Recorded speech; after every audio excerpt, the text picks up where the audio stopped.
We're ready. We're going to call public session to order. And please join us as Mr. Ritchie leads us in the pledge. No practice.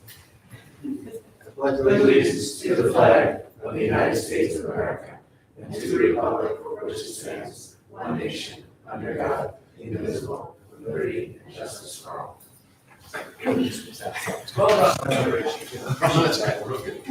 So this is our budget workshop discussion presentation number 3. We do have opportunity for general public comment at the end about anything. We just ask that we limit it to 3 minutes, and if you do have any comments, there's a sign you should be somewhere right over there. So you just sign it, that would be great. So without further ado, Ms. Loeffler? So tonight we're going to go through the bulk of the budget, actually. So we have our entire administrative team, our building leadership is here. Dr. Meyer, Dr. Soto, and myself, and Dr. Sarah will kind of collaboratively give this presentation. The board goals for this year, this budget actually hits on every single one of these goals. We really worked hard these past few months to make sure we provide a sound budget for the board and what's best for our children. So we're excited to present this budget. We are, as we've been going through this process and the board is aware and the community, we are in pretty good fiscal health. So we're looking to continue to build on what we have, but be mindful of future years to come so that we can maintain our program. So today we're going to go through our program curriculum budget as a whole, our athletic budget, fine arts, technology, and then we do have some updates on the buildings and grounds and transportation program that we provided back in February. Just the modifications that we have made as we've come to finalize our budget. So our points of pride for this year, I'm going to turn it over to each of the buildings, and they're going to go through the great things that they've been doing throughout this current school year. Mr. Ritchie. Yeah, so obviously the biggest point of pride for us for this year was final authorization for the IB program, primary years program at Clayton Dewey. So our teachers have not only achieved that milestone, but I think it's also kind of been a little bit of a breath of fresh air, and the work that we've been doing with our curriculum rating has really kind of taken form. The teachers are really getting on board with a lot of the things that are going on, so very exciting work there. We finalized our adoption of the math program, the Envisions math program that we're going to be using K through 5 for starting next year. The teachers are going to be going through one unit at the end of the year that they're going to be working through in the Envisions program with kids, so that way we can kind of dip our toe in the pool for full adoption for next year. We have our No Place for Hate designation has continued, and we've expanded it this year to a student leadership program that became a club under the direction of our DEI liaison, Mrs. McInerney. The group has done some really amazing work, both in collaboration with our student council and independently, in conjunction with Mrs. Jackson's CARES Committee. They've done some work to, the kids are actually helping us to craft and generate ideas for DEI activities, for the monthly activities that are being promoted in the classrooms, as well as doing other bigger projects that they're helping to facilitate throughout the building throughout the year. We have shifted our approach for our RTI towards an MTSS, multi-tiered support system, to give us a little bit more flexibility within all of our different interventions that we can provide for our students.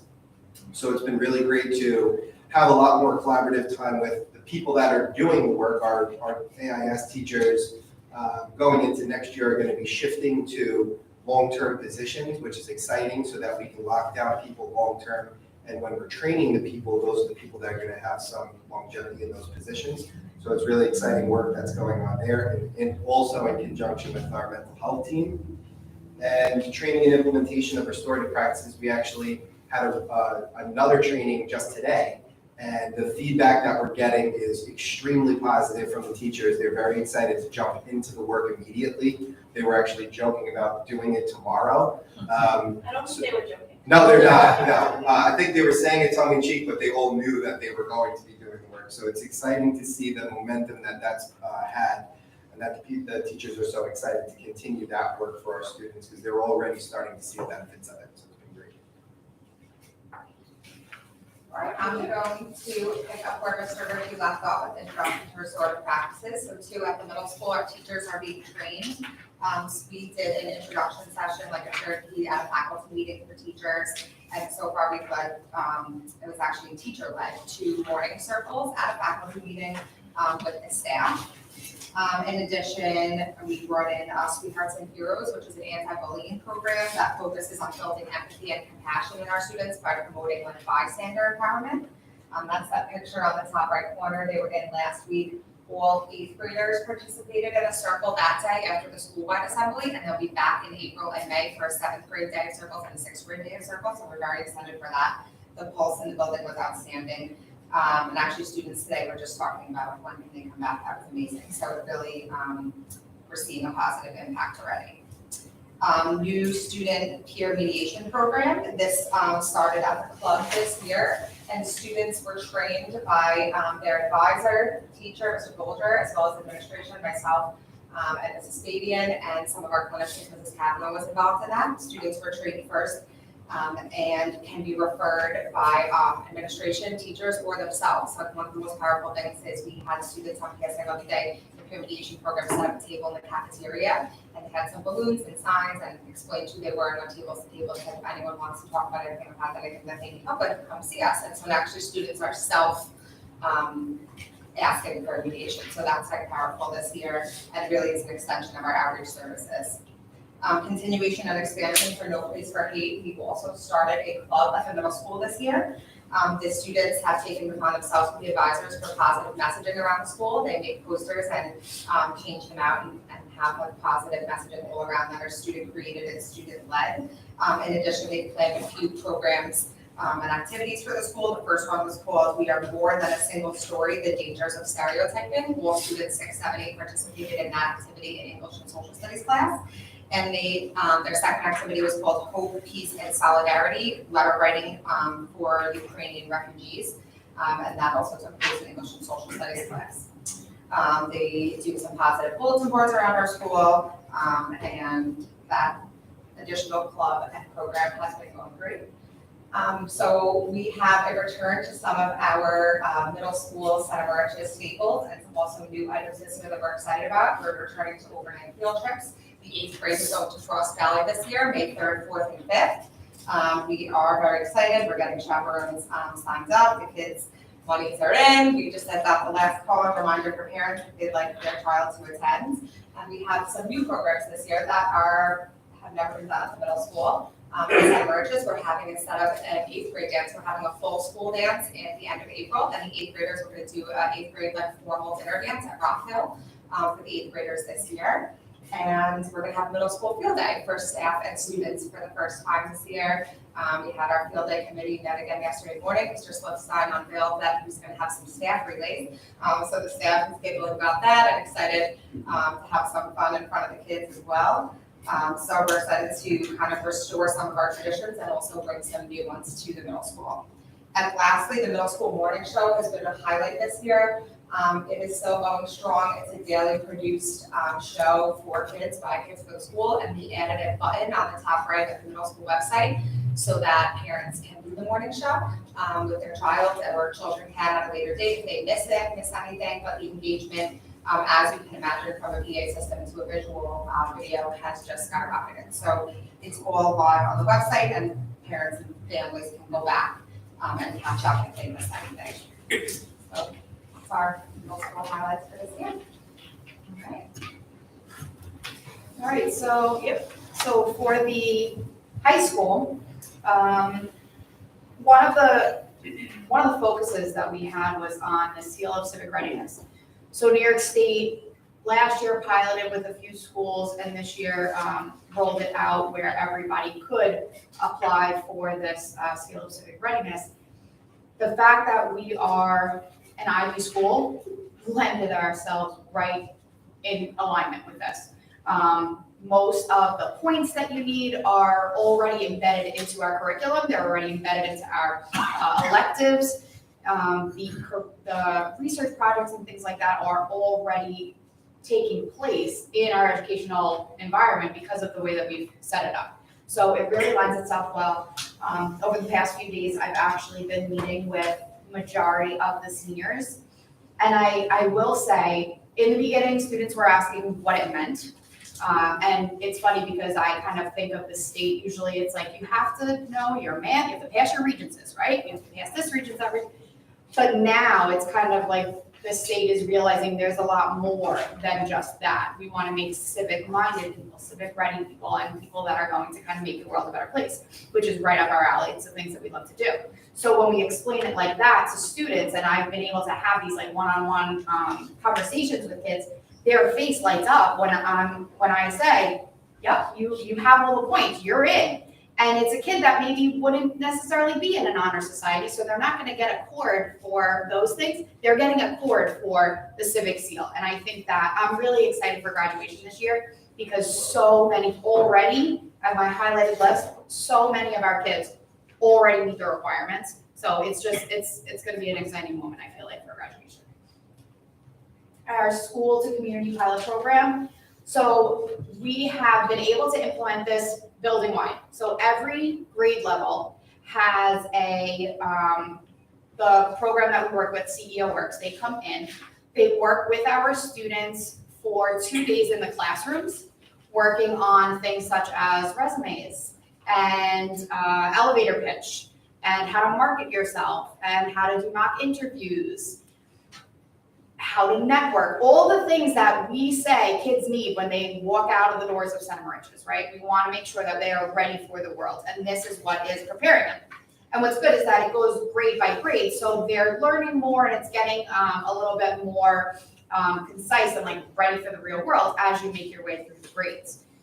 So far, it's really been working great. Next week, we have our 10th graders are going to be doing their mock interviewing event. They did peer mock interviewing today in class, which was fun to see them, step out of their comfort zone. A lot of our kids are having trouble just communicating in general because so much of it has been digital for so long that I think these are really valuable moments, I feel like, and implementations that we've brought forth this year.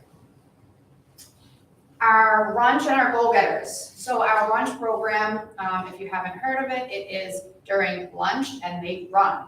However, it's to me, I know Ms. Foreman loves the thought of that. Not everybody does. However, the kids love it. And what I think is so great is that it's not for all the runners. It's not for all the athletic kids. That's not what it is. It is Mr. Volkmer or whoever is running lunch goes through the cafeteria and the kid that's sitting by themselves or the kid that maybe just looks a little bit stressed out today, they get up, they go into the gym or they go outside and they just play. And it is this movement and like the power of this inclusivity. It aligns with all of the things that we're trying to do, right? We're trying to give all of our students opportunity and connections, and that's what this is really doing. To the point where the kids are asking for it every period, which I love. So eventually that's the goal is to be able to run it more often.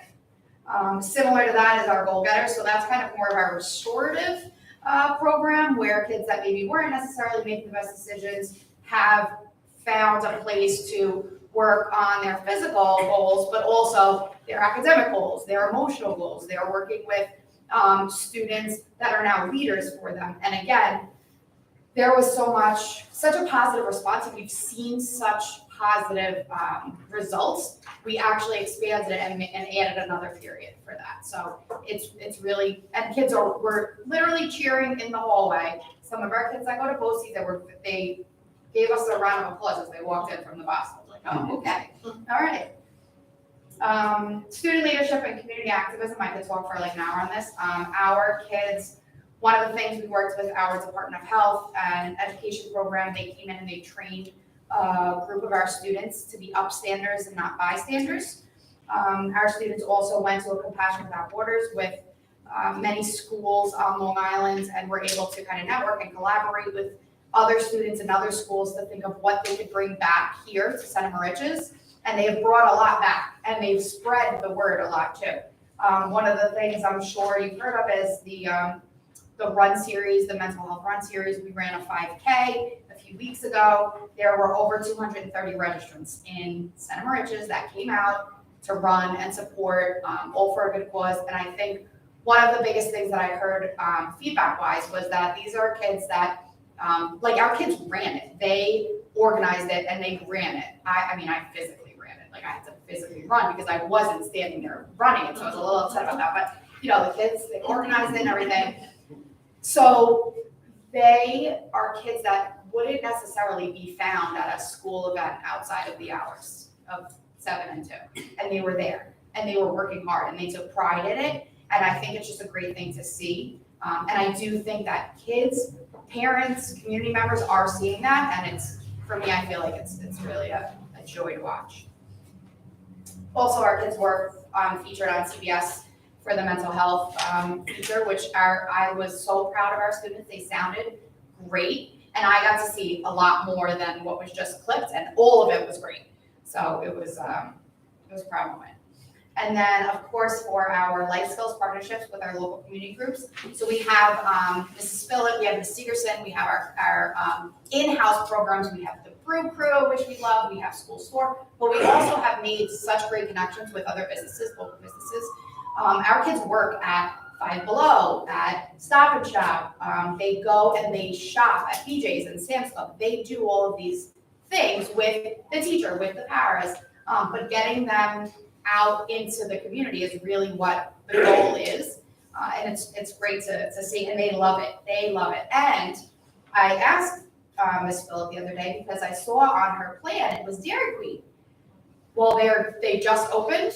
She told me they just opened. They went there for lunch to build the relationship already to see if they could get in as like a new job. And I just think that it's awesome, you know, because I didn't even know when they were opening. They not only knew, had an appointment, were like getting in, and they're trying to work there.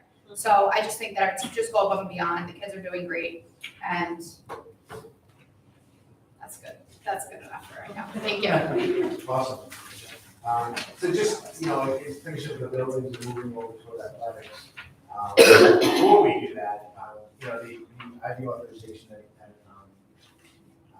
Clayton was, you know, kind of a big deal in this. Biggest. No, but, you know, like, it is a big deal.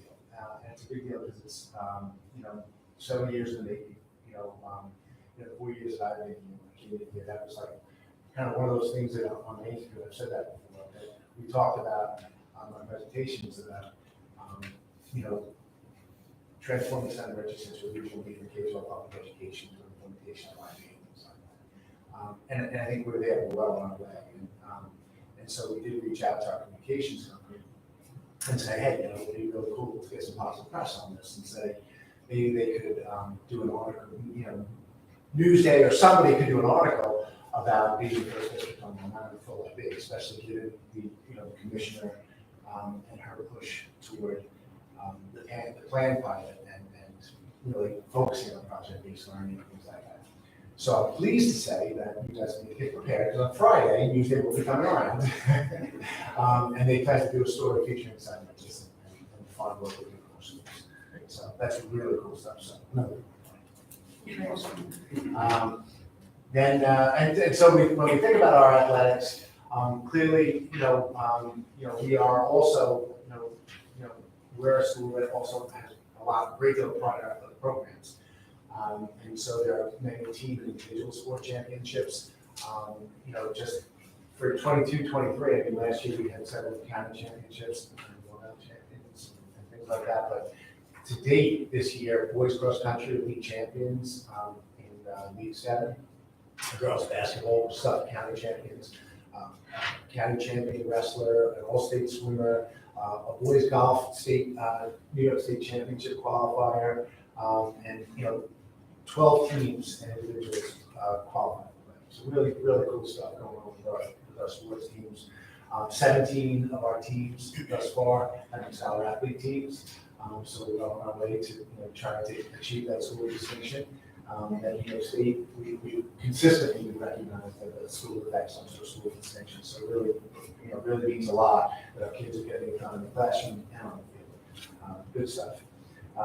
You know, I'm presenting the athletic piece because Mrs. Doe can't be here, and Mrs. Doe can't be here because of some of the student leadership activities that we have taken on. The hosting, creating and hosting the Student Athlete Leadership Conference was pretty remarkable. The feedback I got from colleagues around Long Island, and especially Suffolk County, where we had upwards of 55 different districts represented with their students here, learning and talking about what it means to be a leader and how to bring that back to their schools. Was really impressive, and our kids took the lead in that. So kudos to Mr. who worked there and Stowe, and certainly the woman who spearheaded a lot of that. But as a result of that,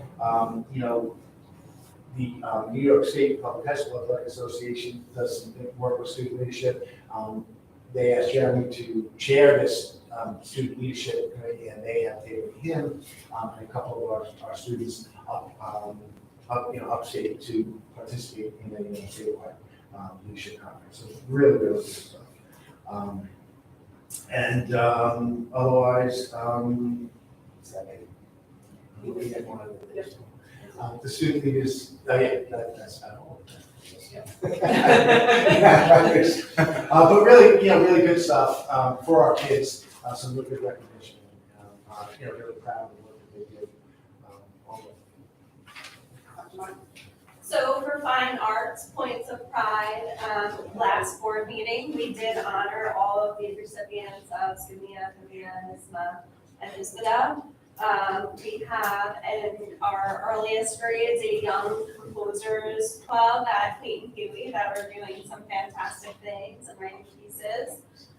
We have a lot of integration within the community. So, for example, displaying our artwork at Extra Museum. Our fine arts are spreading out into the community. Best Communities for Music Education since 2018. We are anxiously awaiting and fully suspect another year running for that designation.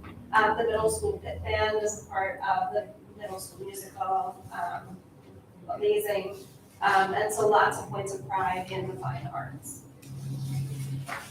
So we're going to switch over to some things that we're looking forward to for 23-24 school year as we have been working through this budget process. As I said, this is the bulk of the budget. It's over like 75% of the budget is what we're going to give to the board now. And we're going to start with some enrollment information that Dr. Meyer, our data person, will walk you through some of these slides. So the purpose of these slides is to kind of assist in understanding how we calculate the average class size, especially including Huey Elementary. So you can see the gray bars on the left are our current enrollment in grades K through 5, and the shifting enrollment for the 23-24 school year next year are the red bars. And so if we click to the next slide, one of the things that we do in calculating class size is we do have special ed placements. So we have on the top of these bars, the gray chunk are those students that are not in general education classrooms.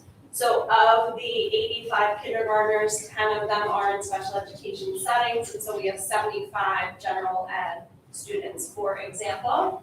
Which leads us to our calculation slide, thank you. These are the class sections for next year. So you will see that in kindergarten, we are going from 5 sections to 4 sections. Currently on the books, we have 69 UPK students. And using that in conjunction with the live birth data and things like that, we are confident that we are going to most likely have a lower enrollment in kindergarten similar to that of this year. So we're projecting an enrollment of 85 for next year, which allows us to go down to 4 sections. We had 5 sections based on historic enrollment, and it wasn't really needed for this year. So all other sections, if you take a look at first grade, we are going down a section, but class size is also going down as a result because that smaller section from kindergarten this year is now going to be moving through Clayton Huey. In 3rd grade, in order to keep class size consistent, we are bumping up a section as well as infant. So just want to note, just with the quick math, there's no change in staffing. It's still the same amount of teachers. It's just a restructuring of who's going to be doing what. And Mr. Ritchie and Ms. Jackson are working through that with their staff in the building. Right, so K and 1 are going down to section 3 and 5 are going up a section, and so. Two up to next. On the website, this is some of the information that I'm asked the most about from parents, like, say, how many kids are in this grade or that grade? And I know it's always in this presentation, which is awesome. Is there a way to pull it out, maybe make like something so parents can easily just kind of go with the middle and get it, like, how many kids are in this grade? I'm like, go to this website, like, I don't know, just like, this is just impossible. Or maybe an asterisk somewhere that says this is in this presentation. And then, you can do like with the data and stuff, and we can have them have that data and stuff like that. It's not looking at it, if you go to the data page, maybe. Yeah, I mean, like I said, it's in this presentation, most people to see it, but it's also just. Like, I know it's in the administrative team presentation. Probably not attending these, who's not there. Yeah, like- Right, that they can find the information, this is information that, like I said, people ask probably. I always Just say- ask questions. Yeah, how many kids are like, my students are like, fifth grade, whatever, so. It's great information to have. So for Sunridge's middle school, the projected enrollment, again, if the gray bars are this year, the red are next, we'll see a slight dip in enrollment, and so we'll have. I can't do math. Slightly smaller class sizes across in middle school. And then in high school, we're slightly down in grades 9 and 10 and about even in 11, 12. So again, we'll see a little bit, in some class sizes in high school. All right, so that brings us to a bulk of the enhancements for the 23-24 school year, building on our points of pride and all the accomplishments in our buildings and with our students.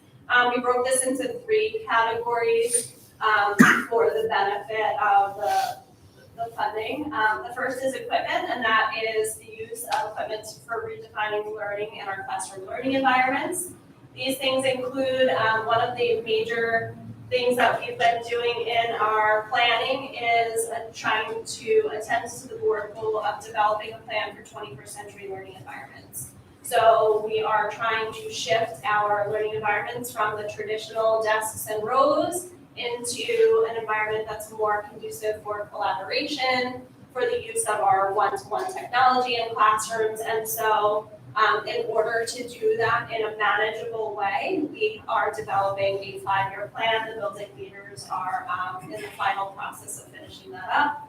But for next year, the first year of that implemented plan, we have high school English and finishing some 5th grade classrooms in providing that classroom collaborative furniture. We do have some music necessities. There is an upright piano needed, as well as some staff chairs for performances. We do a lot of moving of chairs and borrowing of chairs. And so it'll be really nice to have a place for all of our musicians to practice and use for performances. This year we opened for the first time an IB suite at the secondary campus.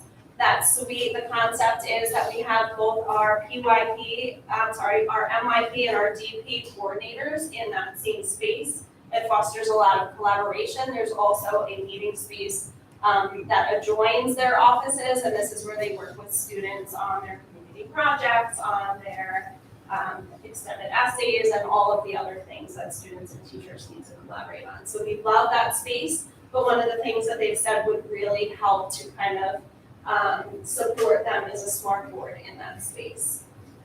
In fine arts, there are digital camera replacement needs. I know that Yearbook is also looking for cameras that match the cameras in the art department, and so they're doing a lot of collaborating there.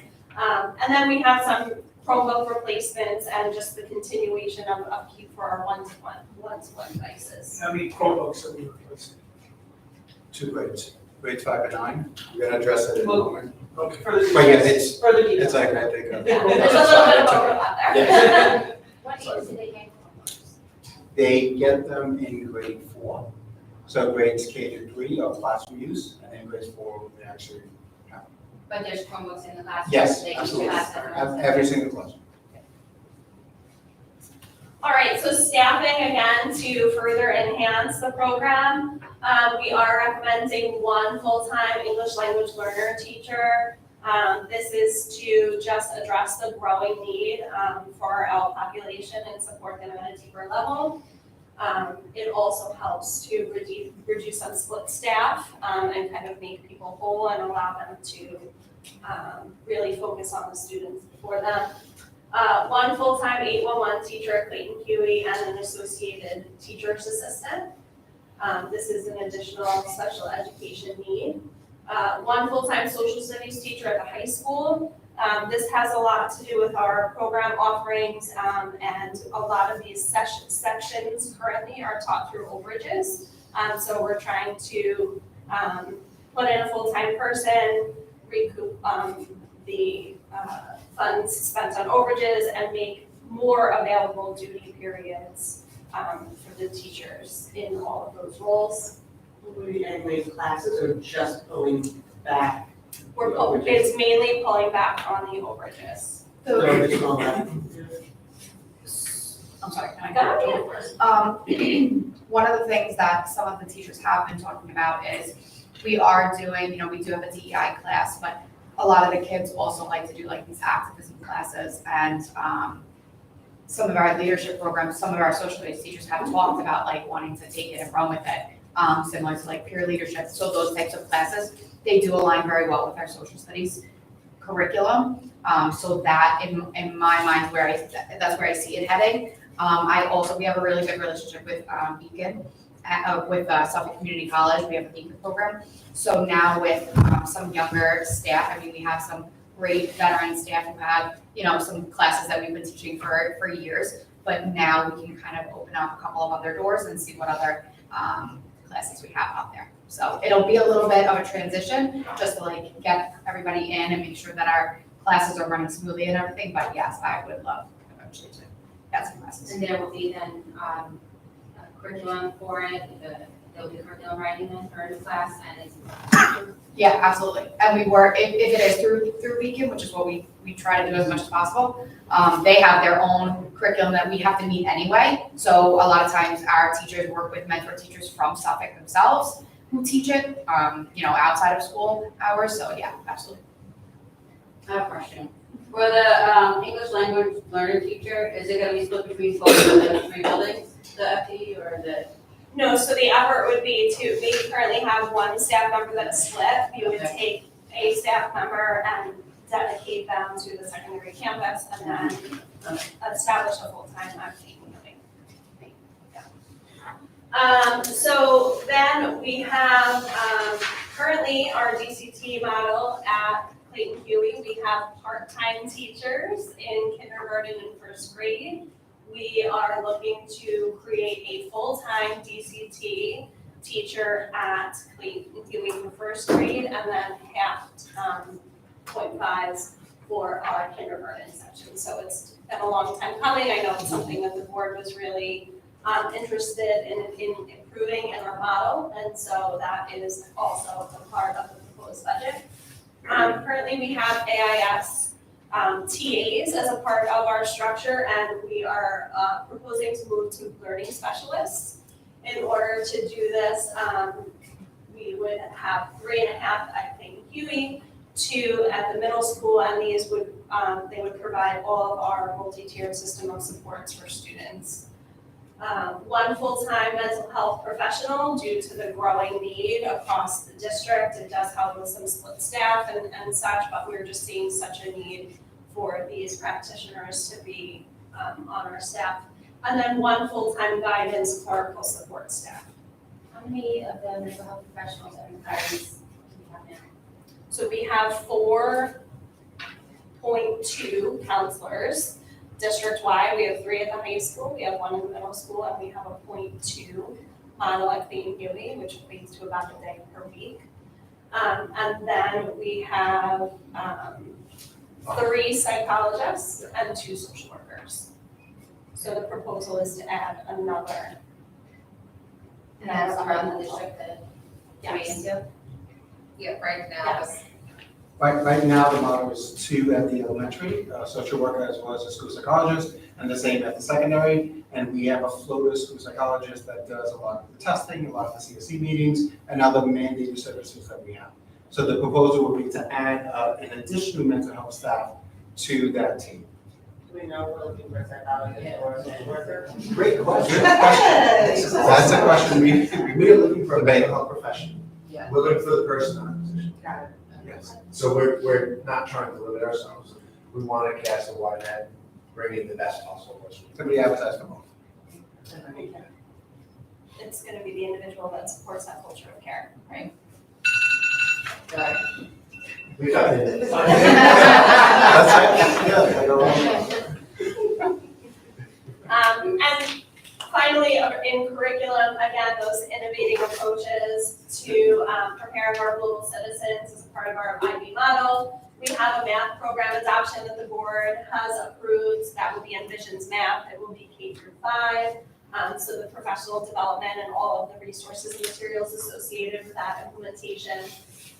eMath instruction, that is a current program that we use at the middle school and high school level. This is sort of a photocopy balance, right? We costed it out this year and we'll save significant funds if we purchase the books versus copying the pages. Independent reading libraries at the high school. The high school English department is really invested in book choice and free read Fridays and things like that. They're tying it into their collaborative classroom furniture and starting to create environments where there are reading nooks and different places for students to learn, flexible seating and all those things.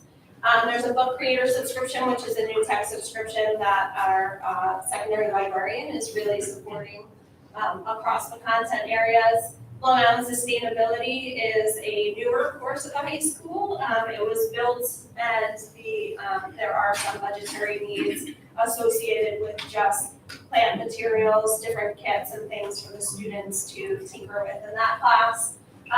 Sealed by Literacy Mentors, just as we are so proud that we are Seal of Civic Readiness. School districts, there is the possibility to credential our students as biliterate on their high school diploma.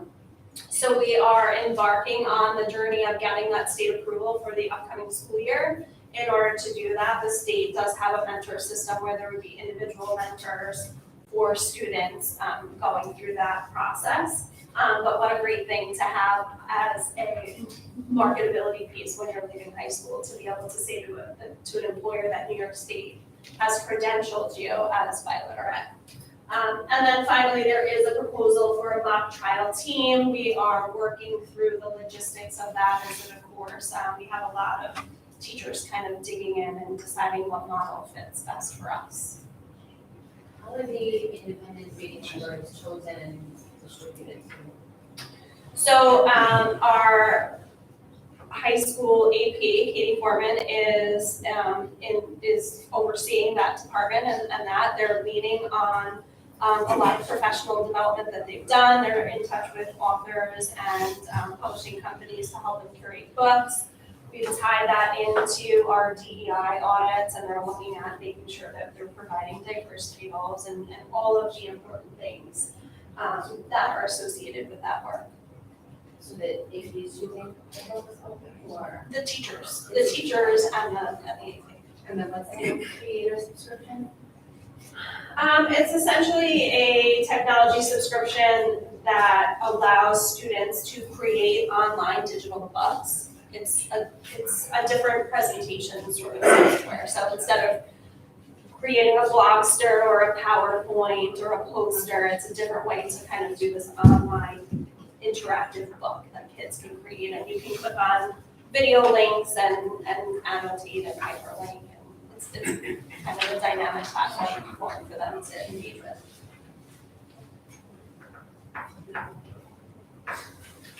So with the area of athletic and the budget proposal that Mr. Code has put forward and we are supporting as an administrative team, we are adding assistant coaches. This is something we've been talking about since I've been here. With the board and every budget process, we've added them in, taken them out, added them in, taken them out. So we're happy to say we're adding them in and and our recommendation is to keep them in.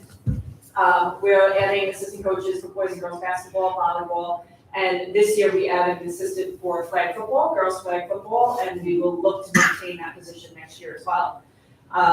Reinstating the second team, middle school boys, girls basketball, and volleyball. Again, that will be, as long as the numbers, are there to support that, but we're looking to try to keep that going so that all children have an opportunity to take part in these sports. And we're looking to add the middle school boys and girls cross country teams as well. With the area of campus branding, you've seen we've been doing some things district-wide. There's more to come. We have these great backdrops. We put scraper mats in front of schools. We have been putting signs up. We have flags to go on the new light poles. All, really just positive messaging about the school district.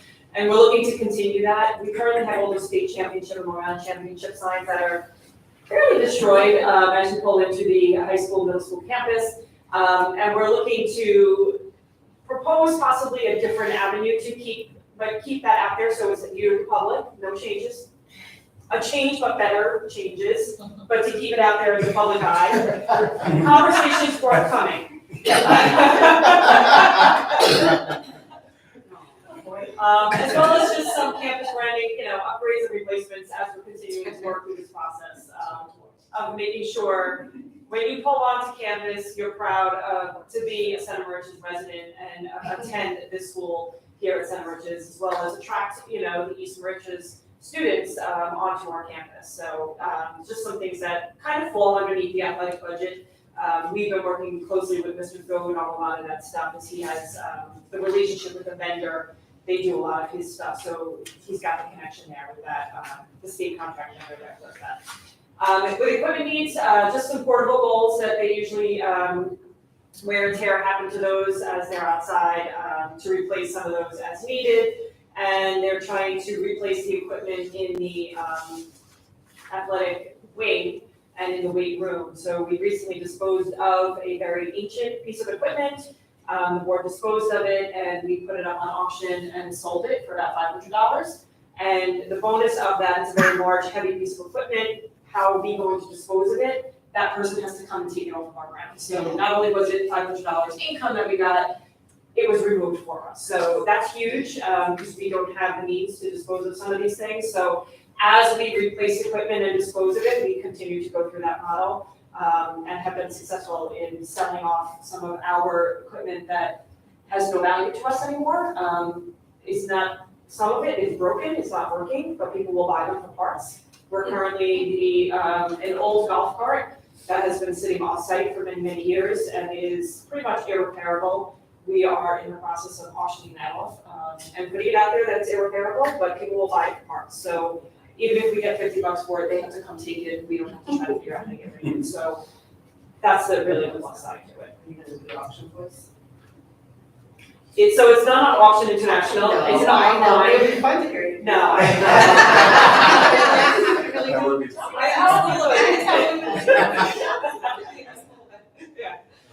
And we are continuing to upgrade uniforms. You may have seen over the course of this year some new uniforms for some of our teams, and we're just continuing to work through that and budgeted for that for some of our teams as they're needed. So now all of our varsity teams will have assistant coaches, if I'm remembering correctly, but everybody's got one. It's awesome. And I appreciate the middle school stuff because having going to all those games, not all school districts do that. And other districts come in and see it, and you can see they're kind of jealous of the fact that their kids are sitting with 30 kids and maybe they get in for a little bit of time, and our kids get to play. So I appreciate, having those teachers. It's support for the kids, and I think it's great. So thank you. Right. In the area of, I'm sorry. Yes. Sorry. In the area of technology, we had a really great year here in Center Merchants. We did a couple of things that we've been hoping to do for years now. The first thing we did that actually was concluded back in January of this year was an external cybersecurity audit that we contracted with a third-party agency to sort of look at our vulnerabilities and give us an assessment as to how vulnerable our systems are. We do have a report at hand. We are working to create an action plan as to how to address some of the components that we need to look at. They are looking at, a lot of it seems to be a lot of documentation that we need to put in place, a lot of procedural things that we do normally, but that are not necessarily documented. So we are working with that. Letty and Bill Nofi have been very great in assisting me with that process. We also increased the Wi-Fi in selected locations. We've been receiving notification from some of our teachers, our staff, that there are certain areas within the district where the Wi-Fi isn't as strong as other areas. So we did touch upon a couple of key locations within the district to kind of boost that up. This is something that we will continuously do ongoing throughout our process. We also did something that you'll see in the next section of the slide, where we added laptops to secondary teachers. So all middle school and high school teachers now have a laptop. What that does for them is, well, two pieces with that. One is that we were looking at the desktops that they were using in the classroom. They were approaching the end of life, we had to replace them. Instead of replacing them and having to replace another set of desktops in their workstations, because they had a workstation desktop as well as a classroom desktop, we decided to go with a more mobile, flexible solution, which is a laptop. Now, in each classroom, we have what is called a docking station. So the teachers now go from one classroom to the next. They plug their laptop into the docking station, it connects to the smart board. And what that does, especially for the secondary teachers, a lot of our secondary teachers don't have a steady classroom. So maybe they move around a little bit, or they share a classroom with another colleague. That gives them the ability to take their workstation with them to any place in the secondary complex. It also allows them to do work at home. So I'm going to touch upon what we're doing at the elementary in a moment, but we plan to do that district-wide for all of our educators. The next thing we did also, we included mobile smart boards in areas that don't have a smart board, such as gym. We have one in the library, and what that does is that not only does it allow our students to have the ability to learn from, to have their learning enhanced through a smart board, but it also gives the teachers the flexibility and the accessibility of that technology within a space that wouldn't normally have a smart board. It's not considered a traditional classroom. So that's something we did. The other thing we did is that we upgraded the Chromebooks, and that goes to your question as well, in grades 3 to 4. So as we look at our inventory, one of the things we're considering, and something that we consider as we move forward, is that some of the devices that we purchase at different times, which is actually good for us, because you don't have to replace them all at the same time. The life expectancy of a traditional Chromebook is 3 years. We try to push 4 years out of a Chromebook, which gives us a little bit more time for students to utilize the devices, and it gives us flexibility within our budget. So that's some of the things we did this year. Some of the things we're looking towards next year is, of course, continuing our one-to-one program. District-wide, we do plan to replace grades 5 and 9, and what we plan to do is have the students keep those devices for 4 years. So our 5th graders will keep the device grade 5, 6, 7, 8. They will get a new device in grade 9 and then carry that device with them for their high school career. We are adding digital cameras for our art and broadcasting classes at the secondary complex. So this is something that we have heard from our teachers, Mr. Pedrinko, Ms. Mishra, some of our teachers. It's a need because it supports the curriculum, it supports the courses that we offer at the secondary complex. Laptops, as I said a moment ago, will be offered to the elementary teachers then. So that's a great thing. So now we have it across the board. And one of the great things, I just want to mention one thing about the laptops. We bought them with a 5-year warranty. So what it allows us to do is that we don't have to replace them for another 5 years. So which is good in terms of planning, in terms of budgetary reasons as well. We are scheduled to replace our administrative devices. Once again, a lot of the devices used by our administrative team, they're approaching the end of life and they need to be replaced. We are replacing the high school technology lab. That is the lab in room 306. That is the lab that is used for a lot of our courses at the high school, at the secondary complex, that utilize high-end software that requires a desktop that has a high memory capacity, that can really take the robust software that is utilized within the courses. So I think we had these devices for almost 6 years, so they're really at the point that we have to replace them. We are replacing some smart boards across the district. Smart boards, unlike Chromebooks, they do last a lot longer than Chromebooks, thankfully. They can go anywhere from 7 to 10 years, but when we originally created the Smart Schools Investment Plan, we purchased these devices back in 2015. So they're on an 8-year timeline now. So a lot of them, we have seen some of them fail, so we do have in the budget for 15 smart boards to replace some of the ones that we know are failing. Are these smart boards or bank boards? They're smart boards. Yes. We also have to replace the wireless bridge. The wireless bridge connects to 2 buildings. It allows the 2 buildings to speak in terms of like technology wise. And finally, we are upgrading some network protections, some firewalls and things that we have to do that actually is a direct recommendation from our cybersecurity audit that was conducted. So the wireless bridge, I think that was put in with. In 2015, yes, that is correct. Initiative, right? So It was. Radio equipment usually goes a long time. Is this an upgrade? This is from what we have found, this is something that is failing. So we have to replace it, otherwise the 2 systems in terms of service won't be able to speak to one another. We can have like a crash, which we definitely don't want to have. Any other questions? So, as we are doing the regular general fund budget, we're also planning our summer programs using federal money. So we have the ARP funds, which supports enrichment over the summer, as well as some E&L programs for summer learning, all grant funded. We've been running these programs. This will be our 3rd summer running these programs or some sort of a summer program. So I'd like to ask each building to speak to the programs that they have planned. We will be pushing these out Sure. any day now, really. Clayton Huey may have, is today or tomorrow, they're working on that. So we're working on getting this information now out to the students and the families so that people can start registering for the program, so that we can then and we're working on getting staff aligned for everything and appointed. So board, you will start seeing positions come forward on board agendas so that we can make sure we have staff in place for all these programs. So, Mr. Ritchie? Yeah, so our programs for the summer are just continuations of what we had done last year, but it did offer some very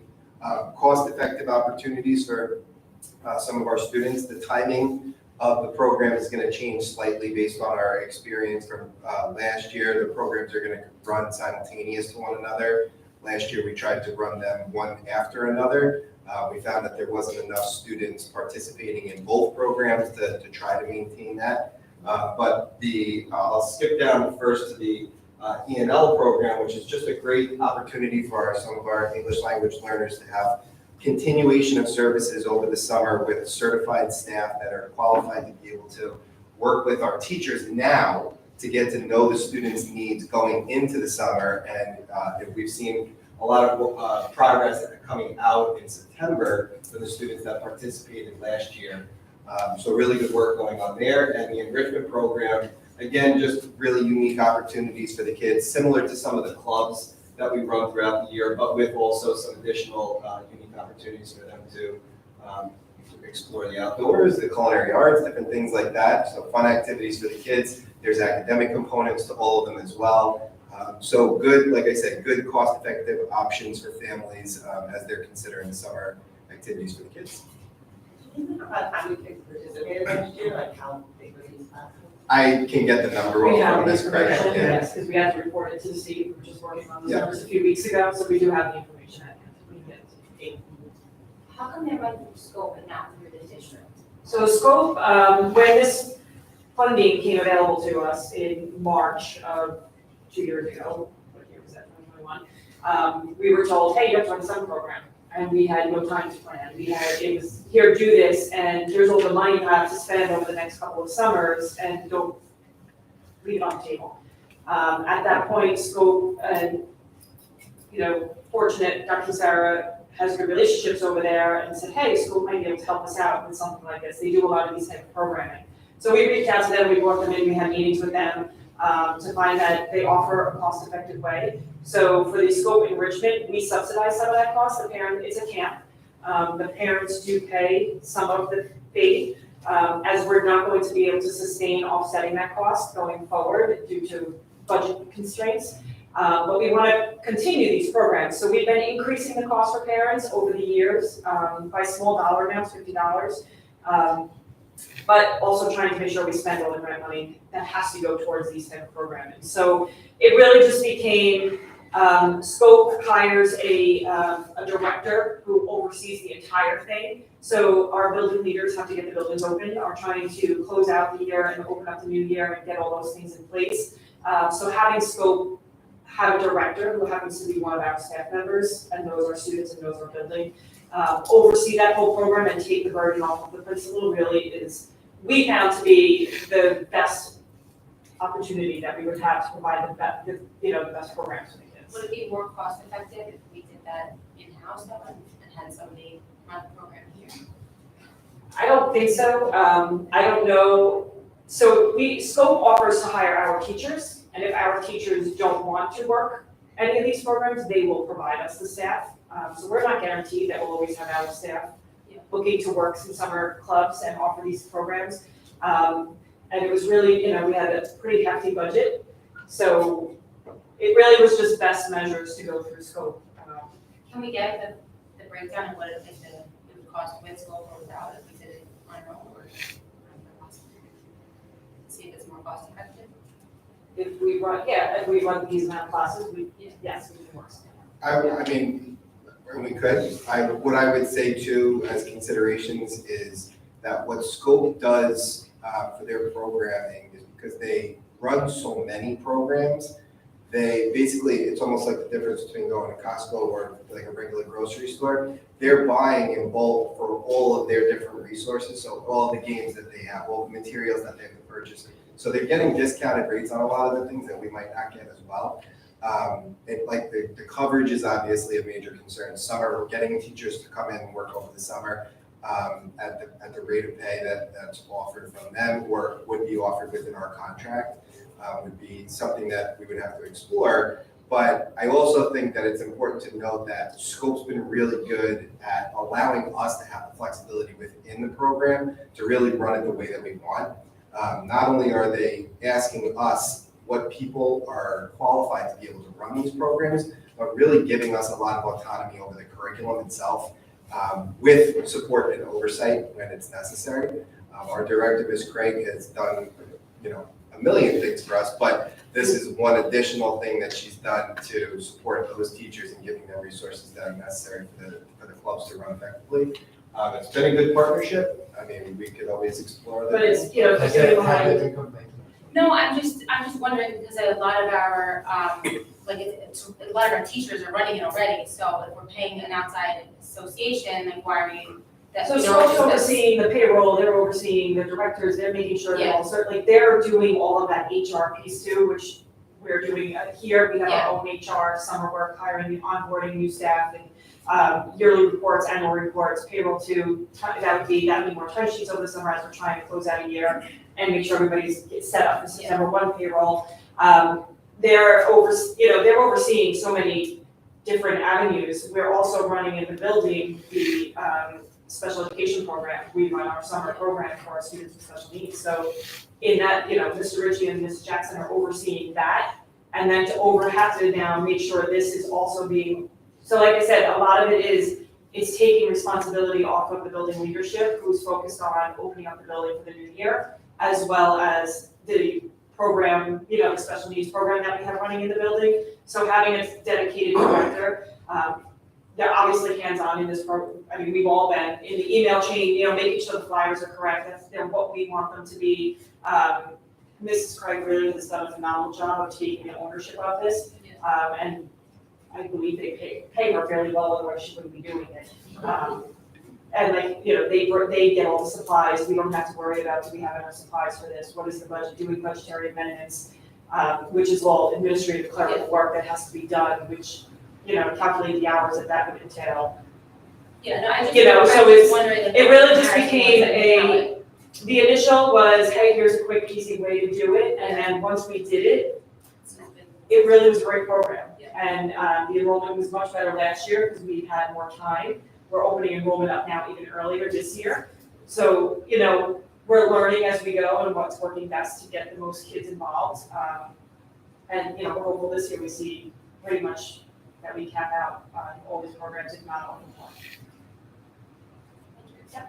Middle school? For the middle school, we have 3 programs running this summer, a summer band enrichment extravaganza, an art enrichment open studio, and a summer middle school success skills workshop. So what we're going to do tomorrow after you all prize this, we're gonna create like a button on the middle school website of like summer middle school offerings, and all the flyers and QR codes will be posted for parents so they can choose what they like their children to do. So just briefly kind of explain the plan for all 3.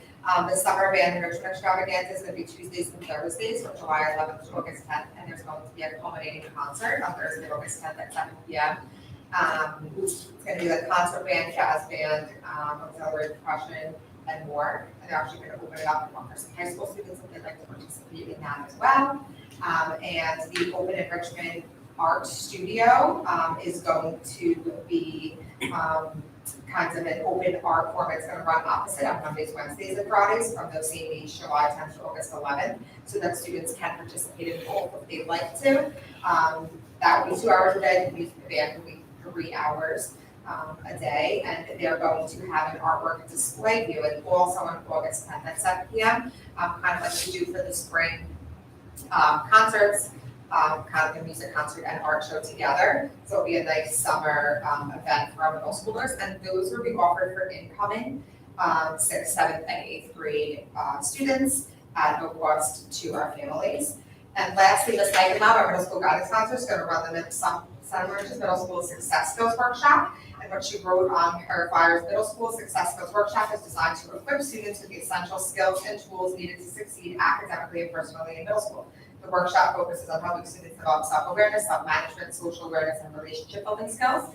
And she wrote a nice workshop description for parents if they want to learn more. This is going to be a 4-day series from 8:30 to 10:30, 2 hours a day. And I love that she's opening it up to incoming 6th and 8th graders. We're going to push it out specifically to the 5th grade families and notify them that it's a nice experience. If any students are hesitant about middle school, of course, we're going to be running our traditional orientations. We went down and met our 5th graders already. We met with the whole class, Mrs. Fabian and I. But this offers an experience for students to meet their new guidance counselor and come into the school over the summer 4 times and really get acclimated if they'd like to. So we're excited to push these out to our middle school families and incoming 6th graders this week. Yes, the Success Skills Workshop for the guidance counselor is July 5th, July 12th, July 19th, and July 26th. Thank you. You're welcome. All right, so one of the things that we run over the summer is a summer academy. So this is basically to prep our students for the August regents. Unfortunately, sometimes our students either aren't able to pass the regents in June, or they want to improve their scores. So we provide, the breakdown is there, but we provide a 3-week program to prep them for their exams. We also then have our teachers proctor the exams, grade the exams, which is a whole few days of that. And overall, what I will say is kind of similar to what you were saying, Dennis, is one of the challenges is making sure that we have teachers who want to come back over the summer and keep working. And I'm able to do it, but having that fallback of like knowing that scope has people, I feel like would make me sleep better at night. So I just, I get it. But my teachers always pull through. We are always able to make it happen. And it's also based on the success of the students, like how many students actually need the prep. If all of our students did amazing on one exam, then we don't necessarily have to run that prep afterwards. So it's a little bit up in the air until the end, but we do know that we're running it. We know the dates. We know what the sessions will look like. One of the best programs that we've had the past few years is this college boot camp. I've gotten really good feedback from students and parents. Our guidance counselor, Ms. Marino, has done it the past few years, and she basically has students come in. She did two days this last summer, and kids work on Naviance, which is a program that we use at the high school, and really learn how to use it, get all of their information into it, and it really gives them a head start. What I've heard from these kids is that they walk into the building in September then feeling like prepared, feeling like they have a leg up. It also gets them started on writing their essays. They have these smaller individual conversations with the guidance counselors who know exactly what it is that they're trying to do. Now, as we get into the regular school year, our guidance counselors push into the classrooms and things like that, so they're still getting it, but this has proven to be very successful. One of the, with our IB program, one of the things that we're trying to do is help kids understand what the IB program really is and have a connection between the students who are going to be taking the IB classes the following year and the students who are already in the program. So kind of having them meet, have a little transition, answer questions, and also be able to work with Mr. Roberts, who is the coordinator, the other teachers that are also involved, give them some real life, like bonding, but also give them that educational like support so that they know what it is that they're getting into and realize that they can, what supports we have ready for them. So Goal Getters has been such a success that the kids are already talking about the summer and what they're gonna do. So with Ms. Foreman, they've already talked about what kind of program they could run over the summer. They still wanna come. Ms. Foreman has already talked to some of our staff members to see who would run it over the summer as well, keep these kids working, keep them in shape, keep them focused on good things. So I'm looking forward to that. And Ms. McDode has proposed an agility, strength, and conditioning program for over the summer as well, which is always a hit.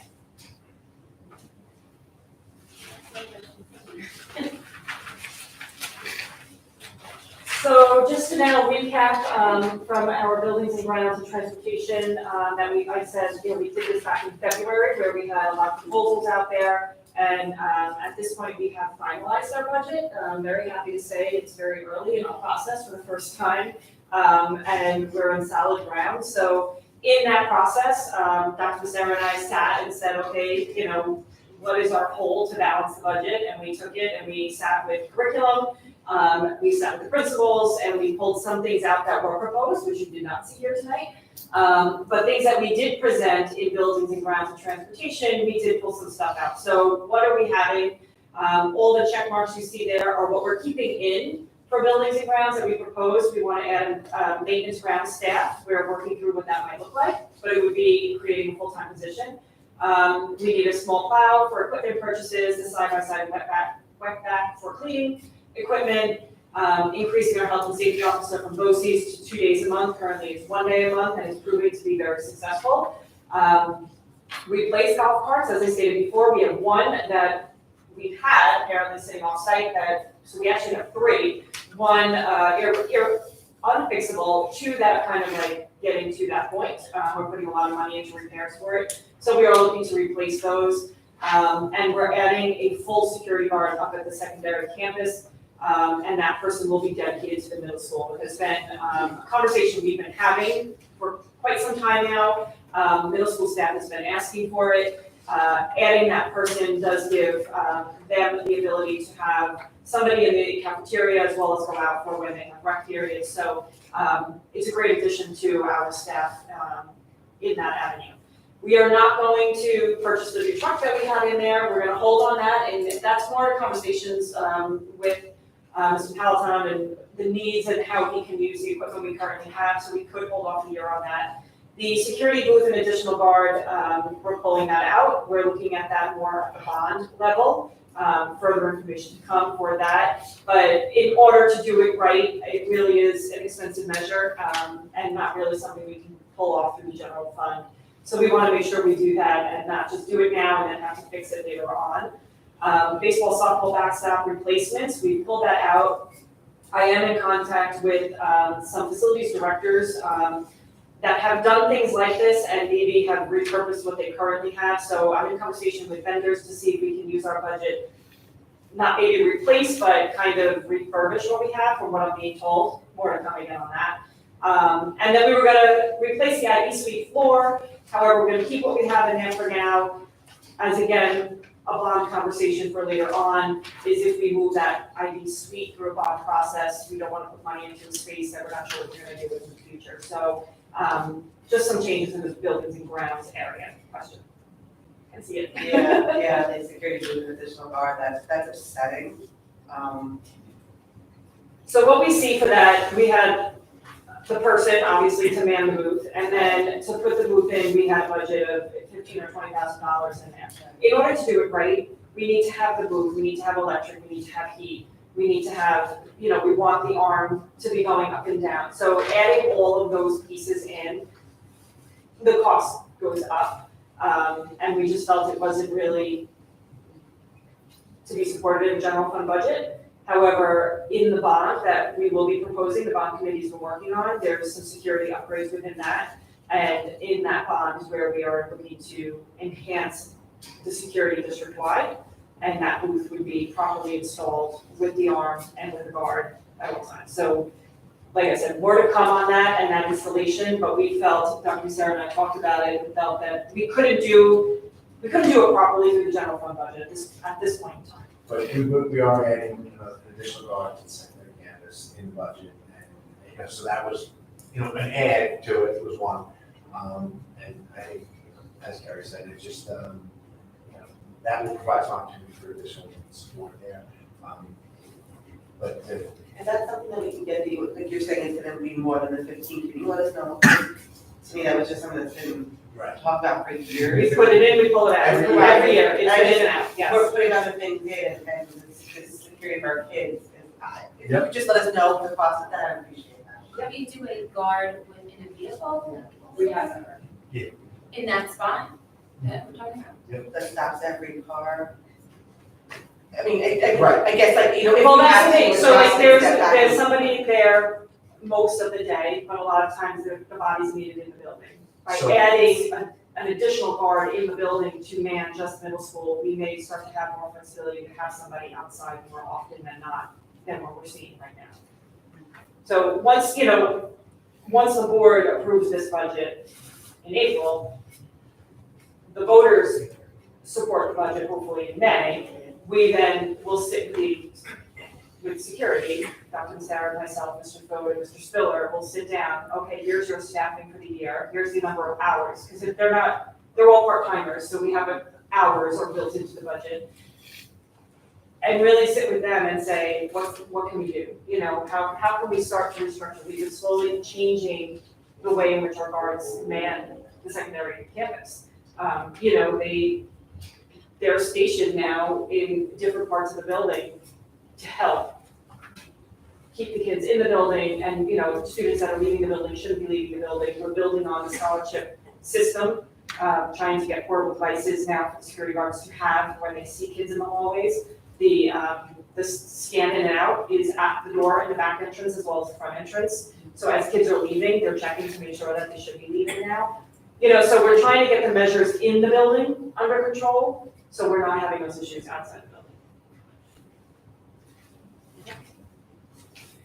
So with the area of transportation, we have been looking at this year the option to purchase a van for the district, what this will do is allow us to transport small groups, either on small field trips, move children that are coming from the high school down to the elementary building or vice versa, move them between buildings without having to go to the bus company to get a bus and pay for that bus for a few hours, where we have to do a minimum of 2 hours for every trip that we do. It would allow us to move the golf team to practices without having to, use a bus. We have a swim team, those teams that have obviously smaller groups of kids.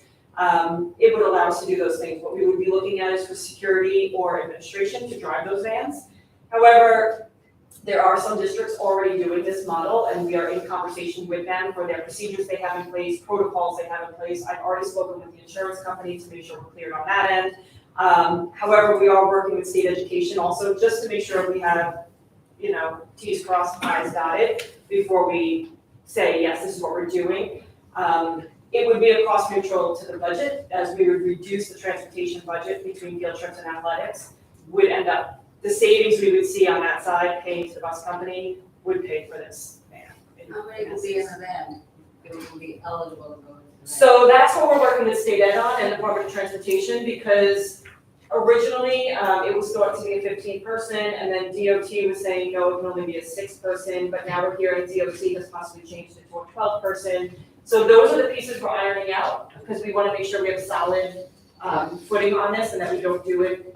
Prior district had done it, had to sell what they did and redo it again. Actually, because of COVID and everything, they made money on it, because they bought it and then the prices went up, so they were able to sell it and get money out of it, which helped them, but so we're working through all the, logistics of it, as this is new to us, and talking with State Ed, Department of Transportation, and trying to really gain an understanding of how this will work and make sure all the legal pieces have been met, and that everybody's protected once we do go forward with it. But there's a worthwhile thing if we can only have a 6-person van, like the difference between a 15. Right, well, that's what we're exploring, is to what extent can we do it, okay? Because it would be best to have a 12 or 15-person van. Right. A 6-person would work, as, just our music groups that go to the parade, we transport them from the high school to King Cullen because of the instruments. We could load the van with the instruments and have the children just dropped off by parents at the building, at the King Cullen. So there's just some things that we do that would be able to start alleviating costs that we're seeing. Is something like that allowed? Like, are we looking at that as well, like we can have kids? So more to come with the final adoption of the budget. We are looking to have this solidified by then, and we will give you a solid ground of where to stand with this. So like I said before, we have a balanced budget. It is May 29th, and budget is complete on our side, as long as the board is in support of everything we've proposed to this point in time. Again, just to recap, our maximum allowable levy limit is 4.134%. Back in February, we proposed a levy of 2.9.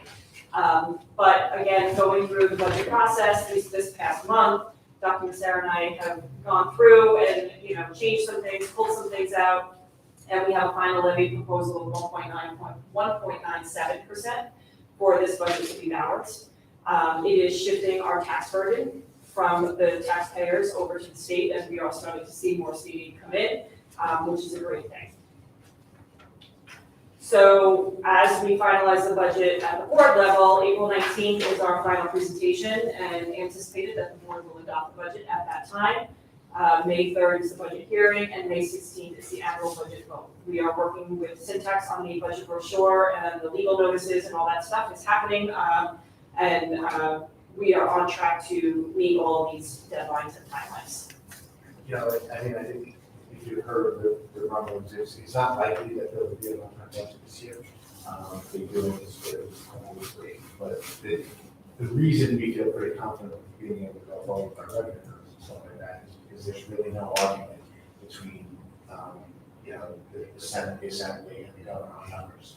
Like our numbers are our numbers, and they all agree on those numbers. The things that they're arguing about are different. So we're in agreement. Any other questions?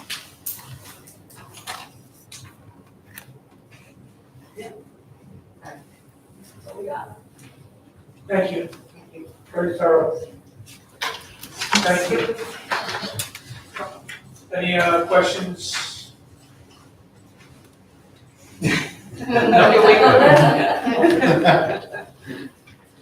Our next meeting is Wednesday, April 19th.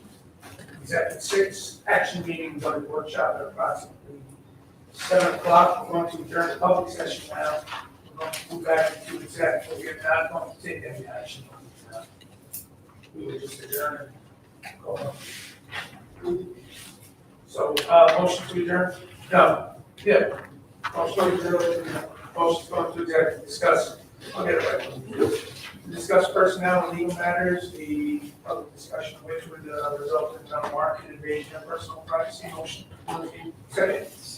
All in favor? Yes, motion carries unanimously. Thank you.